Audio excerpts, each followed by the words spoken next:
Today for Science Friends, I'm going to be reading a book to you, and I want you to follow along, and then we're going to be answering some questions. So we learned about what happens to a bean when we put it in a jar with some water and let it sit over time, and you guys wrote about what you noticed. Today we're going to learn and read a book called What Do Plants Need? Many people grow plants. They grow plants in pots and window boxes. They grow plants in gardens and on farms.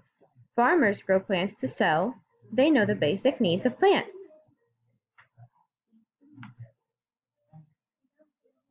Plants need water. Their roots take up water. Water travels from the roots to the stems, leaves, and flowers. Plants need nutrients. Nutrients come from the soil. Water carries the nutrients through the plants.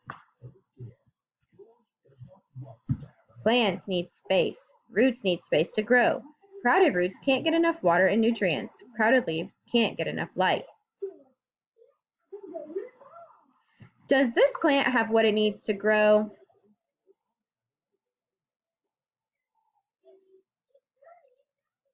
Thinking about what do plants need? What are basic needs of plants? What part of a plant takes up water? Where do nutrients come from? What part of a plant captures light? Today, for your all's assignment, I want you to pick one of these questions and answer it. And I'm going to give you sentence stems for each question to get you started. So you're going to pick one question and answer that question about plants. And you'll upload a picture of your work.